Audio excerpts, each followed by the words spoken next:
घड़ी का इशारा 9 बज चुके हैं। मैं हूं आपके साथ पूजा मोहन पांडे। नेशन एट 9 देख रहे हैं आप, जिसमें हम करते हैं बात देश के उत्तर से लेकर दक्षिण तक, पूर्व से लेकर पश्चिम तक, हर कोने की बात। और बुलेटिन की शुरुआत सबसे पहले राष्ट्रपति द्रौपदी मुर्मू को लेकर। राष्ट्रपति द्रौपदी मुर्मू के झारखंड दौरे का आज दूसरा दिन है। राष्ट्रपति मुर्मू झारखंड के खूंटी जिले के दौरे पर रहेंगी, जहां पर बिरसा मुंडा कॉलेज स्टेडियम में आयोजित महिला सम्मेलन में शिरकत करने वाली हैं और महिला स्वयं सहायता समूह के साथ संवाद करेंगी। इस दौरान राष्ट्रपति लाइव डेमो बूथ और स्टॉल्स का भी निरीक्षण करने वाली हैं। इस मौके पर जनजातीय कार्य मंत्री अर्जुन मुंडा, जनजातीय कार्य राज्य मंत्री रेणुका सिंह सरूता, झारखंड के राज्यपाल सीपी राधाकृष्णन और मुख्यमंत्री हेमंत सोरेन भी मौजूद रहेंगे। तो वहीं कार्यक्रम के दौरान जनजातीय शिल्प के साथ साथ जनजातीय कला और शिल्प के लाइव प्रदर्शनों को प्रदर्शित करने वाले बूथ स्थापित करने की योजना है। इस आयोजन का उद्देश्य महिला उद्यमियों को उनके अधिकारों, अर्थव्यवस्था के बारे में शिक्षित करना होगा।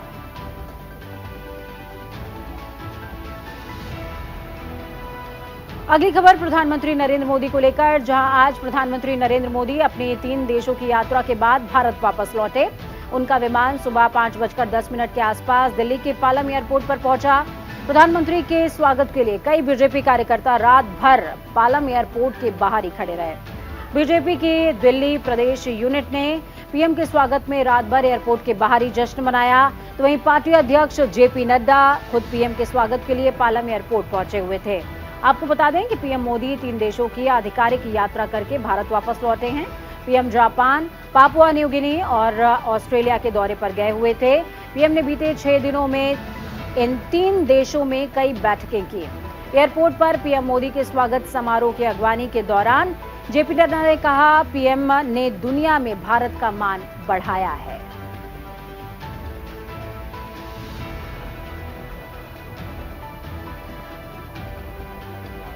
अगली खबर राजधानी देहरादून से दिल्ली के बीच चलने जा रही वंदे भारत एक्सप्रेस ट्रेन को आज सुबह 11 बजे प्रधानमंत्री नरेंद्र मोदी वर्चुअली हरी झंडी दिखाएंगे। ट्रेन नियमित रूप से 28 मई से देहरादून और दिल्ली के बीच चलाई जाएगी।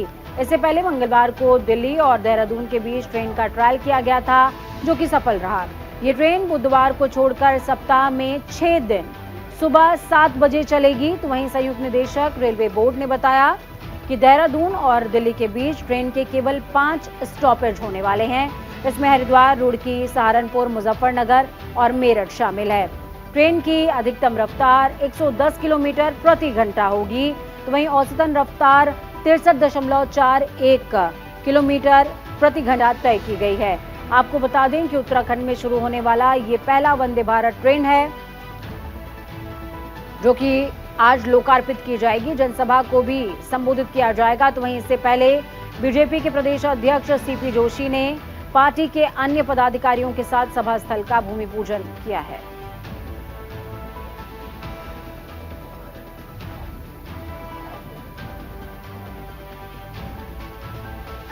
तैयारियां तेज हैं। अजमेर में प्रधानमंत्री नरेंद्र मोदी जनसभा को संबोधित करेंगे। पीएम मोदी अजमेर में जनसभा को संबोधित करने वाले हैं। तो वहीं इससे पहले बीजेपी के प्रदेश अध्यक्ष सीपी जोशी ने पार्टी के अन्य पदाधिकारियों के साथ सभा स्थल का भूमि पूजन करते हुए तैयारियां शुरू कर दी। आपको बता दें कि पीएम मोदी के कार्यकाल के 9 साल पूरे होने पर अजमेर के कायड़ विश्राम स्थली में जनसभा आयोजित होगी। इसको लेकर वैदिक मंत्रोच्चार के साथ भूमि पूजन किया गया। तो वहीं नेता प्रतिपक्ष राजेंद्र राठौर के साथ 10 सदस्यों की समिति सभा स्थल की व्यवस्थाओं को देख रही है। ऐसे में अजमेर संभाग राजस्थान के मानचित्र में ठीक मध्य में है। पार्टी सबसे पहले यहीं से चुनावी बिगुल बजाना चाहती है। पिछले चुनावों में भी पीएम मोदी ने अजमेर से ही रणभेरी बजाई थी। इसके अलावा अजमेर में जनसभा के जरिए नागौर, जयपुर और टोंक की कमजोर सीटों पर बीजेपी को वापसी की पूरी उम्मीद है।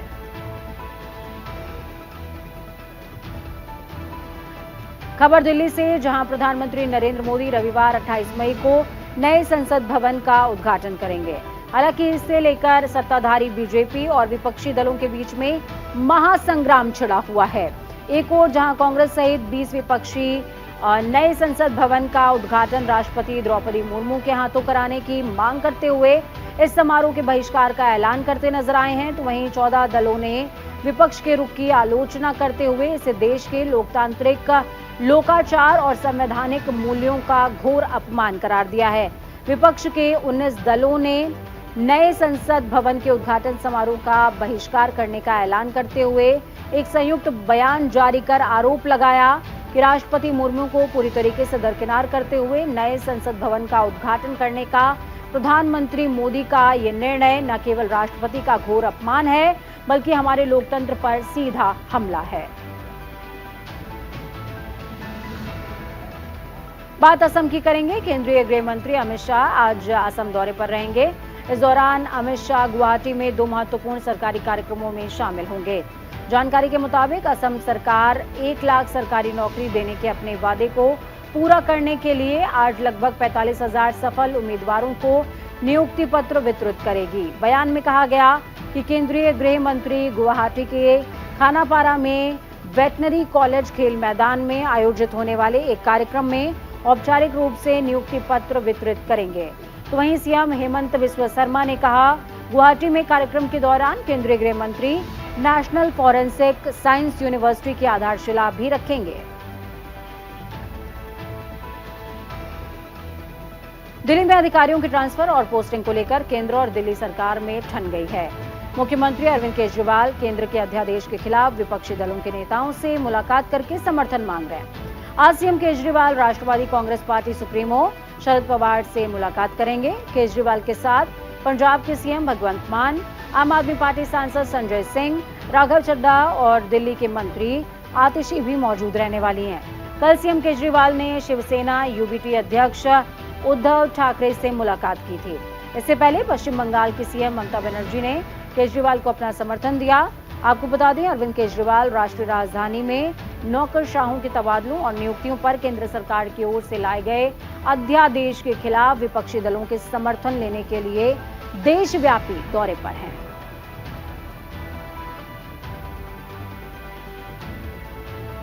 अगली खबर उत्तर प्रदेश से, जहां पर जल्द ही योगी आदित्यनाथ के नेतृत्व वाली कैबिनेट में फेरबदल की चर्चा है। बताया जा रहा है कि 2024 के चुनाव को देखते हुए उत्तर प्रदेश में कैबिनेट विस्तार के जरिए पूरी रणनीति को साधने की कोशिश हो सकती है।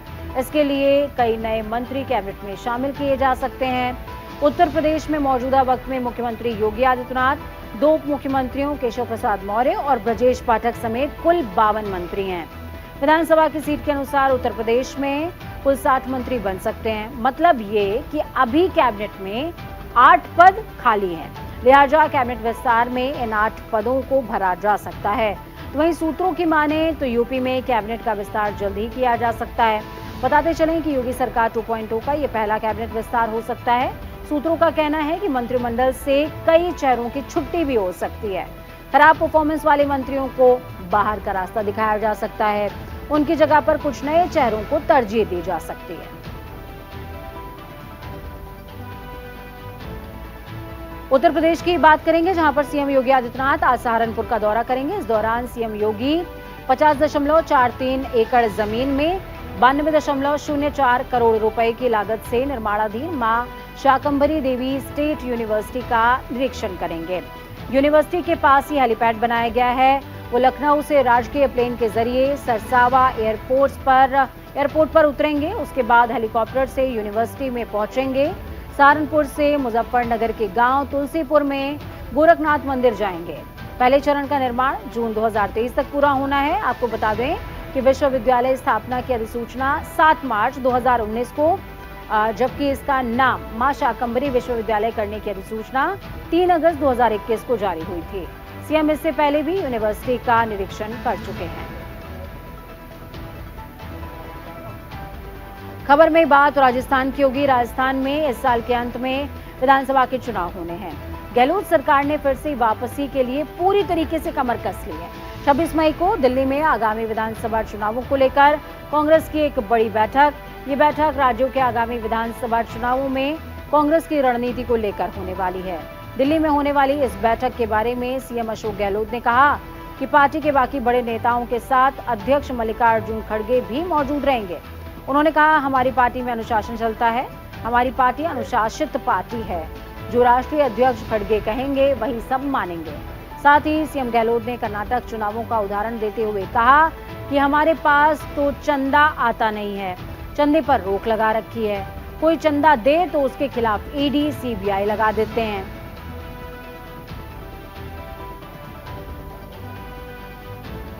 अगली खबर कर्नाटका से, जहां कर्नाटक सरकार के मंत्रिमंडल के विस्तार को लेकर चर्चा बनी हुई है और इसी को लेकर मुख्यमंत्री सिद्धरामैया और उप मुख्यमंत्री डीके शिवकुमार ने दिल्ली का रुख किया। जानकारी के मुताबिक दोनों नेता कांग्रेस अध्यक्ष मल्लिकार्जुन खड़गे और पार्टी के वरिष्ठ नेताओं से मुलाकात करेंगे और कैबिनेट विस्तार और मौजूदा मंत्रियों को विभागों के आवंटन को लेकर चर्चा की जाएगी। आपको बता दें, पिछले हफ्ते शपथ ग्रहण समारोह से पहले पार्टी आलाकमान ने दिल्ली में 8 मंत्रियों की पहली सूची को मंजूरी दी थी। तो वहीं कैबिनेट में बहुत ज्यादा तादाद में विधायकों को शामिल करने की पहले की योजना थी, क्योंकि चर्चा के दौरान कुछ नामों को लेकर सिद्धरामैया और डीके शिवकुमार के बीच में कथित रूप से मतभेद थे। अब उम्मीद लगाई जा रही है कि कर्नाटक मंत्रिमंडल में 34 मंत्री शामिल हो सकते हैं।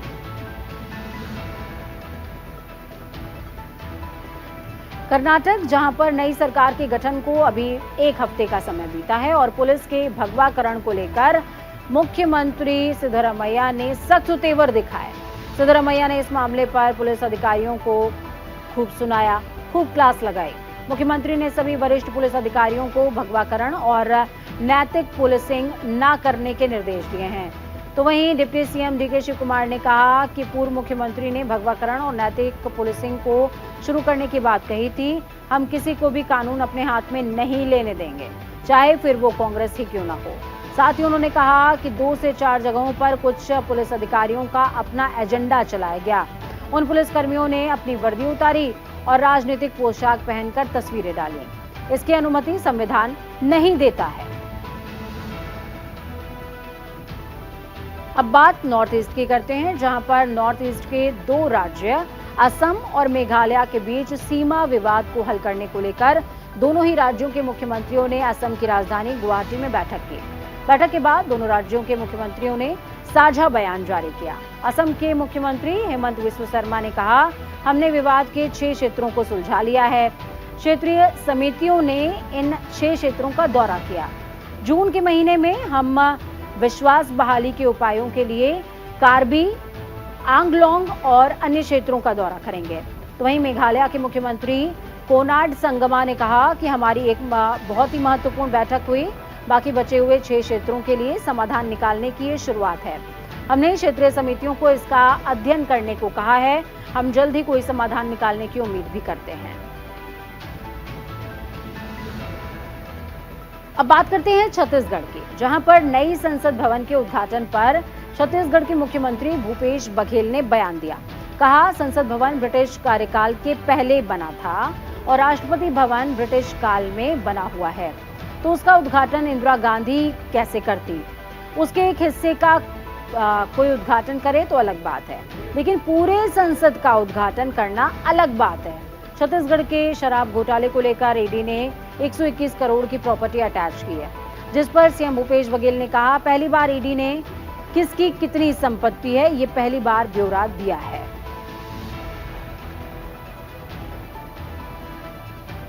अब बात करेंगे उत्तराखंड की, जहां पर राजधानी देहरादून में मुख्यमंत्री पुष्कर सिंह धामी ने सचिवालय में पालना केंद्र का उद्घाटन किया।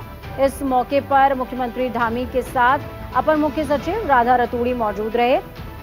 आपको बता दें कि सचिवालय में महिला एवं बाल विकास कल्याण विभाग ने पालना केंद्र तैयार किया है। सचिवालय में कार्यरत कर्मचारी अधिकारी अपने बच्चों को इस पालना केंद्र में ड्यूटी के दौरान छोड़ सकते हैं। मुख्यमंत्री पुष्कर सिंह धामी ने महिला एवं बाल विकास को पालना केंद्र तैयार करने पर बधाई दी। साथ ही मुख्यमंत्री पुष्कर सिंह धामी ने कहा कि बच्चे परिजनों के करीब रहेंगे और व्यवस्थित भी रहेंगे। इससे सचिवालय का कामकाज और बेहतर होगा। अब बात करते हैं तमिलनाडु की, जहां पर मुख्यमंत्री एमके स्टालिन ने सिंगापुर में कई फर्मों के शीर्ष अधिकारियों से मुलाकात की और उन्हें तमिलनाडु में निवेश करने के लिए आमंत्रित किया है। साथ ही तमिलनाडु में अगले साल होने वाले व्यापार सम्मेलन में आमंत्रण के साथ ही कार्यक्रम के दौरान मुख्यमंत्री और निवेशकों ने खाद्य प्रसंस्करण और मछली पकड़ने जैसे क्षेत्रों में पर चर्चा की है। इस दौरान मुख्यमंत्री एम.के. स्टालिन ने कहा कि निवेशकों ने तमिलनाडु में निवेश करने और ट्रिलियन डॉलर की अर्थव्यवस्था बनने की हमारी यात्रा में गहरी रुचि व्यक्त की है। उन्होंने आगे कहा, तमिलनाडु और सिंगापुर के बीच में ऐतिहासिक साझेदारी को आगे बढ़ाने और उसको कायम करने के लिए हम तत्पर हैं। अब बात करेंगे बिहार की, जहां पर बिहार के उप मुख्यमंत्री तेजस्वी यादव ने नई संसद भवन के उद्घाटन पर जारी बवाल पर बयान दिया और बीजेपी पर निशाना साधा। तेजस्वी यादव ने कहा, हमारी सभी लोगों से बात हुई है, हम लोग इसका बहिष्कार करेंगे। हम लोगों का मानना है कि नए संसद का उद्घाटन राष्ट्रपति की तरफ से होना चाहिए, क्योंकि संसद का हेड राष्ट्रपति होता है और ये उद्घाटन उनसे ना कराकर उनका अपमान किया जा रहा है। तो वहीं 2000 के नोट बंद करने पर तेजस्वी यादव ने बयान दिया कि केंद्र सरकार से पूछा कि 2000 का नोट निकालने के बाद अब इसे वापस क्यों लिया जा रहा है।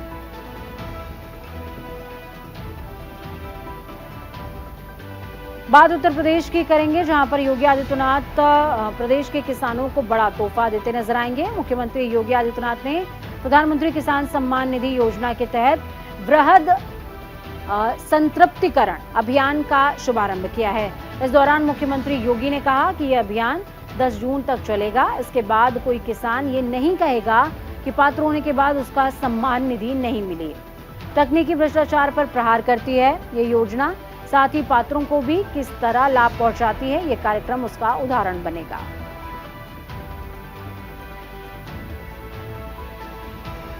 खबर कर्नाटका से, कर्नाटक विधानसभा चुनाव के नतीजे आने के अगले दिन राज्य के डीजीपी प्रवीण सूद को सीबीआई का नया डायरेक्टर नियुक्त किया गया। आज वो अपना पदभार ग्रहण कर रहे हैं। 1986 बैच के आईपीएस अधिकारी सूद 2 साल तक इस पद पर बने रहेंगे। वो मई 2024 में रिटायर हो रहे हैं, लेकिन इस नियुक्ति के साथ ही उनका कार्यकाल मई 2025 तक बढ़ा दिया गया है। आपको बता दें कि सीबीआई के मौजूदा डायरेक्टर सुबोध कुमार जायसवाल का कार्यकाल आज समाप्त हो रहा है। दरअसल 13 मई की शाम PM Narendra Modi, chief justice of India यानी कि डीवाई चंद्रचूड़ और लोकसभा में नेता प्रतिपक्ष अधीर रंजन चौधरी के बीच एक मीटिंग कंडक्ट हुई थी।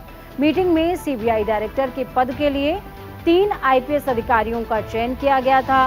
पीएम मोदी और सीजीआई डीवाई चंद्रचूड़ ने प्रवीण सूद के नाम पर मुहर लगाई।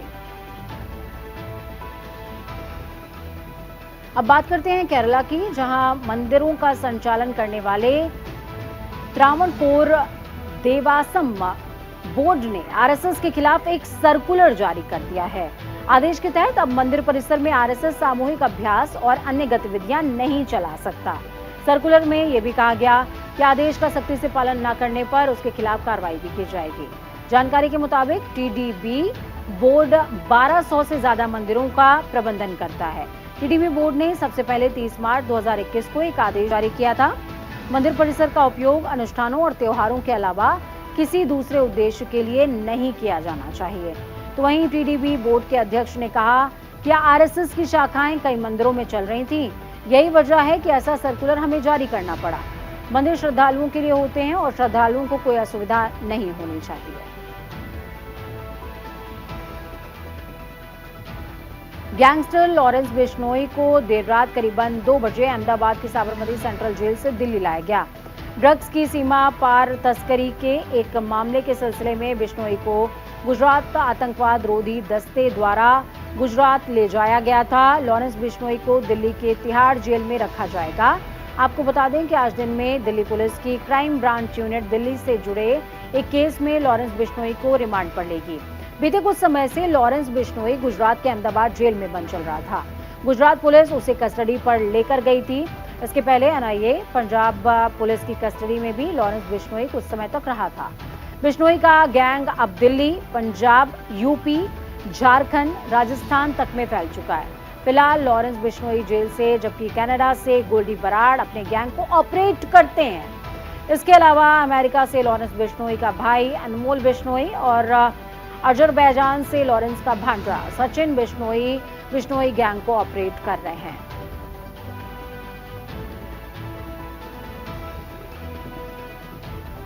देश में हर दिन पेट्रोल डीजल के रेट्स जारी किए जाते हैं। आज 25 मई को भी पेट्रोल डीजल के नए रेट लिस्ट जारी हुई है। कई शहरों में ईंधन की कीमतों में तब्दीलियां देखी गई। तो वहीं इंटरनेशनल मार्केट में कच्चे तेल के दाम में गिरावट देखी जा रही है। WTI क्रूड ऑयल की कीमत $74.20 प्रति बैरल पर कारोबार कर रहा था, जिसमें 0.19% की गिरावट देखी गई। इसके अलावा ब्रांड क्रूड ऑयल 0.03% गिरकर $78.31 प्रति बैरल पर कारोबार कर रहा था। आज NCR क्षेत्र नोएडा में पेट्रोल सिर्फ 1 पैसा सस्ता हुआ है, जो कि 96.64 रुपए प्रति लीटर बिक रहा है, और डीजल 89.82 रुपए प्रति लीटर है। गाजियाबाद की अगर बात करें तो 96.58 रुपए और डीजल 89.75 प्रति लीटर है।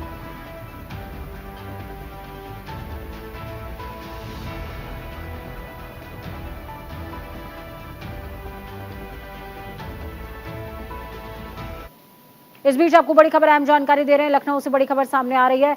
मशहूर शायर मुनव्वर राणा की तबीयत नासाज नजर आ रही है। मुनव्वर राणा को आईसीयू में भर्ती किया गया है। बेटी सुमैया राणा ने सोशल मीडिया के जरिए इस बात की इत्तला दी है। जनता से पिता के स्वास्थ्य के लिए प्रार्थना की, दुआ की अपील की है। तो बड़ी खबर आपको बता रहे हैं, ये दुखद खबर है। मुनव्वर राणा, जिनका नाम हर कोई जानता है, उनकी बेटी सुमैया राणा ने जनता से अपील की है कि मेरे वालिद की बेहतरी के लिए, उनकी सेहत में बेहतरी के लिए, सेहत में सुधार के लिए दुआ कीजिए। मशहूर शायर मुनव्वर राणा की तबीयत नासाज है। मुनव्वर राणा को आईसीयू में भर्ती किया गया है। आईसीयू में एडमिट है मुनव्वर राणा, और इस बीच उनकी बेटी सुमैया राणा ने इस बात की इत्तला तमाम लोगों को की है, देशवासियों से की है, और वो तमाम लोग जो कि मुनव्वर राणा के चाहने वाले हैं, उनसे अपील की है कि पिता के बेहतर स्वास्थ्य के लिए, उनके वालिद के बेहतर स्वास्थ्य के लिए दुआ कीजिए।